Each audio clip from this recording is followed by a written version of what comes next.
Ceci, c'est la loi de l'attraction universelle, découverte par Isaac Newton.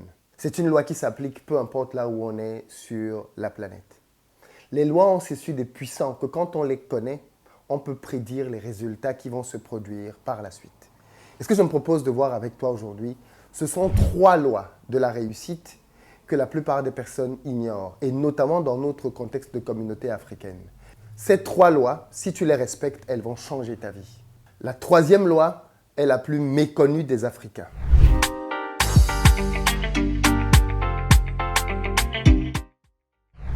Salut à toi, bienvenue sur ma chaîne, moi c'est Philippe Simo. Et si je te parle d'argent, de business, de mindset, parce que c'est grâce à tout ça qu'on va développer notre communauté. Donc si toi aussi tu veux améliorer tes finances, tu es au très bon endroit. Je t'invite à t'abonner et activer la cloche des notifications pour recevoir chacune de nos vidéos comme celle-ci.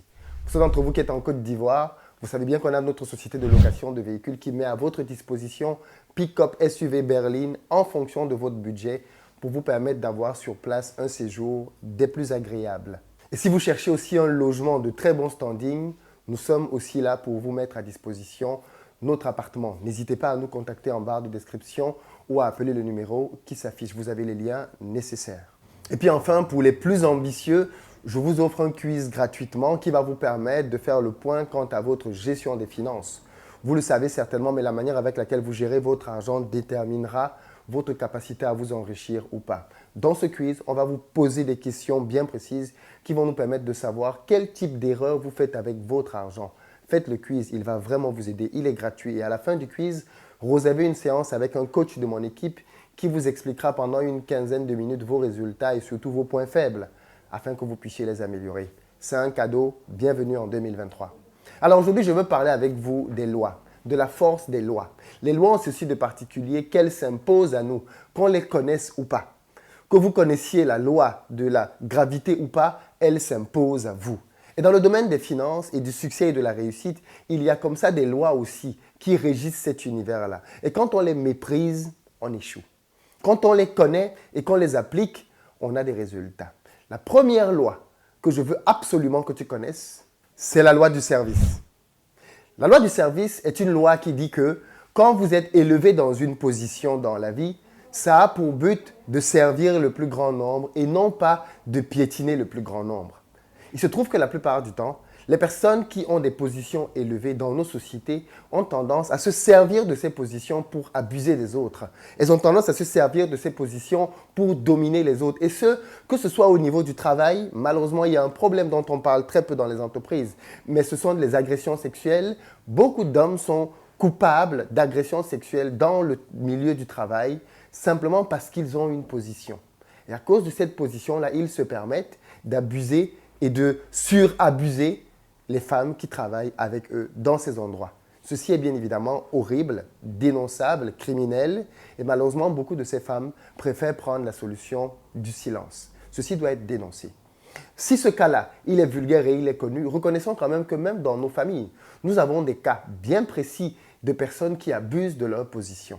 Dans beaucoup de nos familles, c'est celui qui a l'argent qui dicte la conduite. Peu importe sa position, peu importe qu'il soit le plus jeune ou pas, parce que c'est lui qui a le plus de finances, alors tout le monde s'arrime à lui, tout le monde se baisse, tout le monde se couche, tout le monde s'accroupit, parce que la personne qui a de l'argent est là. Et quand elle arrive, bien évidemment, tout le monde se soumet. Et moi, j'ai vu des jeunes martyriser toute leur famille parce qu'ils avaient un peu d'argent. Et écoutez comment ils peuvent parfois parler avec beaucoup d'arrogance. C'est un problème notoire dans notre communauté. Quand les gens réussissent dans notre communauté, ils se servent de leur réussite pour se moquer des autres. Ils se servent de leur réussite pour ridiculiser les autres plutôt que de se servir de leur réussite pour élever les autres.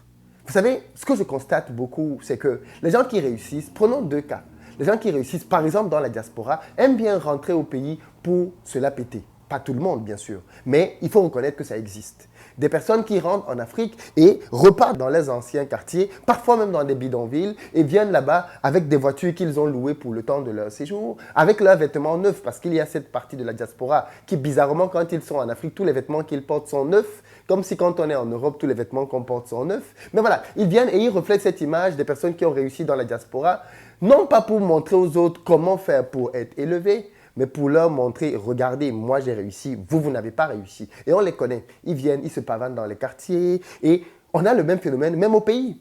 Certains garçons, quand ils ont réussi, ils reviennent dans leurs anciens quartiers avec des voitures parfois. Ils roulent à 2 à l'heure. Tout le quartier doit savoir qu'il est là. Les chiens et même les mouches doivent savoir que le gars, il est là et qu'il a réussi, il roule en voiture. Il roule doucement, il regarde tout le monde. Il faut qu'on sache que c'est lui, le gars dont on se moquait peut-être quand il était petit. Maintenant, il a percé. On vient pour montrer aux gens qu'on a réussi, plutôt que de venir dans cet endroit pour créer des initiatives qui vont faire sortir les gens de là. Et donc, voilà une loi du succès qu'on brise. Et bien souvent, les gens qui font ça ne font pas long feu. Bien souvent, les gens qui font ça ne font pas long feu. Soit ils se créent une apparence de richesse, par exemple comme certaines personnes de la diaspora. Ils donnent l'illusion que tout va bien pour eux alors qu'en réalité ce n'est pas le cas. Ou alors, parce qu'ils ont simplement ce style de vie ronflant dans lequel ils veulent impressionner tout le monde, eh bien, ils finissent par se casser les dents. Première loi du succès, à ne jamais négliger la loi du service. C'est le service qui va t'élever. Et plus tu serviras les autres, plus tu seras élevé et plus tu grandiras. Bâtis ta réussite sur le service et tu ne le regretteras jamais.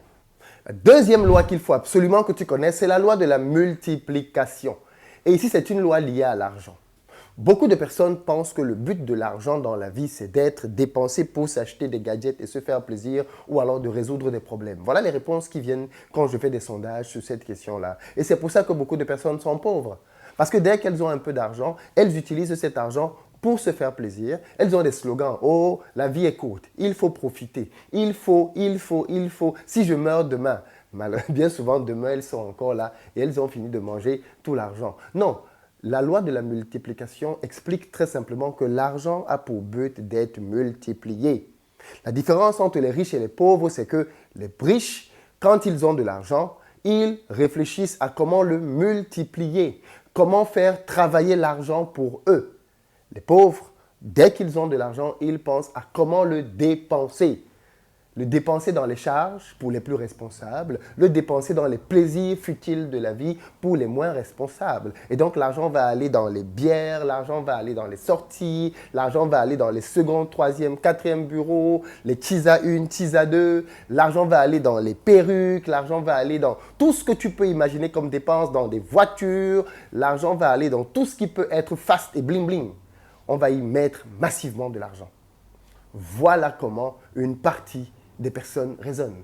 Et c'est pour ça que les gens ne s'enrichissent pas.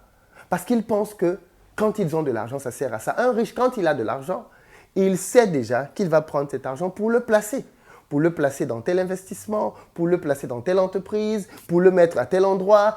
Les riches mettent l'argent à leur service pour que l'argent travaille et qu'ils produisent des enfants. Les pauvres prennent leur salaire et vont s'acheter des gadgets périssables. Vous pourriez me demander, mais Philippe, les riches aussi achètent parfois des gadgets. C'est vrai. Mais ils achètent les gadgets avec les bénéfices de leurs investissements. Et ça, c'est très important de voir la différence. Ils achètent les gadgets avec les bénéfices que leurs investissements produisent et avec leurs entreprises. Beaucoup d'entre vous ne le savent peut-être pas, mais beaucoup de personnes fortunées vivent dans des maisons qui ne leur appartiennent pas. Vous savez comment les riches font pour acheter des choses? Ils créent des entreprises. Un riche qui a besoin de vivre dans une belle maison, il va créer une entreprise qui va, elle, acheter cette maison et lui, il va vivre dedans. L'entreprise lui appartient, la maison, il l'occupe, mais la maison ne lui appartient pas. Idem pour les voitures. Ce sont les sociétés qui vont acheter les voitures. Lui, il va rouler dedans et vous, à l'extérieur, vous allez voir, vous allez vous dire « Waouh, il a une belle maison, il a une belle voiture. » Et qu'est-ce que toi, tu vas faire? Tu vas prendre ton petit salaire, tu vas t'économiser pendant des années et qu'est-ce que tu vas aller faire ensuite? Boum, aller le dépenser pour t'acheter la même voiture. Error Fombutuku Nandame Fondos. Tu es tombé dans le piège. Et voilà comment les pauvres restent dans des pièges dans lesquels ils ont beaucoup de mal à sortir par la suite. La troisième loi qu'il faut que tu connaisses, c'est la loi du crédit. Et cette loi-ci, elle est détestée des Africains. Parce que nous avons grandi dans des contextes dans lesquels on nous a appris que le crédit, c'est mauvais. Le crédit, c'est une mauvaise chose. Et donc, du coup, la plupart du temps, nous essayons d'éviter le crédit, même instinctivement. On a grandi avec des parents qui se vantaient au quartier en disant « Moi, j'ai construit ma maison cash. Moi, j'ai acheté ceci cash. » Nos parents se gargarisaient de tout avoir fait cash sans avoir eu besoin de prendre un emprunt bancaire. Et donc, nous avons pensé que c'était une bonne chose. C'est à la fois une bonne et une mauvaise chose. Quand il s'agit des dépenses personnelles, comme c'était le cas de nos parents, la maison et toutes ces autres choses, oui, ça fait sens que tu achètes ces choses avec ton argent. Mais ce mindset, on l'a transporté même dans le business. Dans le business, les Africains veulent faire du business aussi avec leur argent propre. Et c'est là qu'ils se trompent. Dans le domaine du business, on s'enrichit grâce au crédit. Comment ça marche? Très simplement. Je vais voir une banque, je lui demande de me prêter 100 000 euros par exemple, parce que je veux lancer un business qui va me rapporter par exemple 300 000 euros. La banque ne me prêtera pas 100 000 euros si elle ne voit pas que c'est pour rapporter au moins 300 000 euros. Attention. Donc, je prends donc les 100 000 euros, je les injecte dans le business et l'argent commence à sortir et je commence à rembourser le crédit. Supposons que je dois rembourser ce crédit sur 3 ans à hauteur de 100 000, 100 000, 100 000. Les intérêts, on les annule pour la facilité du calcul. La première année, dès que je finis de rembourser mon crédit, quelqu'un qui a la mentalité anti-crédit, il va se dire il faut que je rembourse rapidement mon crédit et que je continue de fonctionner avec mon business. Erreur. Quelqu'un qui comprend comment fonctionne le crédit, dès qu'il a fini de rembourser les 100 premiers 1000, boum, il demande un deuxième crédit de 500 000. Mais il sait que maintenant, le crédit de 500 000 va faire quoi? Va lui permettre de gagner 1 million. Et donc, du coup, avec son deuxième crédit, la banque lui donne, parce que la banque a vu qu'il a pris un premier crédit de 300 000, il a bien rempli la première année, et donc il ne reste plus que 2 ans. La banque veut le réendetter, parce que c'est un bon gars, c'est un bon pigeon pour la banque. Il fait le boulot, et la banque veut aussi gagner derrière lui. Donc du coup, les deux gagnent. Il prend les 500 000, mais quand il prend 500 000, c'est pour lancer un business qui va lui rapporter 1 million, 1,5 million. Donc il prend les 500 000 euros, il les injecte dans le business, et il commence aussi à rembourser les 500 000 euros. Jusque maintenant, il a un flux d'argent énorme par rapport à quand il avait juste 100 000, puisque maintenant, il joue dans la cour des millions. Et donc, il prend donc son argent et il commence à rembourser le second crédit, mais avec un taux très rapide. Qu'est-ce qui se passe? Pareil, il ne va pas attendre de rembourser tout le second crédit, ça ne marche pas comme ça. Dès qu'il rembourse 1 an, il va voir la banque et il demande à la banque cette fois-ci un crédit de 2 millions d'euros. La banque voit qu'il a rempli crédit de 100 000, il est déjà la deuxième année, il a rempli les 2 ans. La banque voit que le crédit de 500 000, il a bien rempli la première année. Il demande 2 millions et il dit qu'avec les 2 millions, il va pouvoir en gagner 4 ou 5.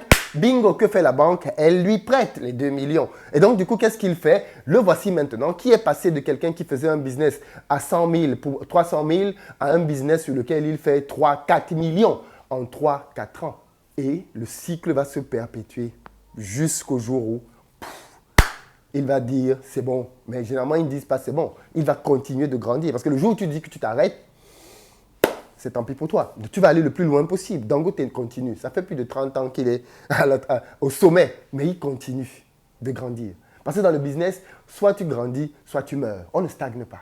Soit tu grandis, soit tu meurs.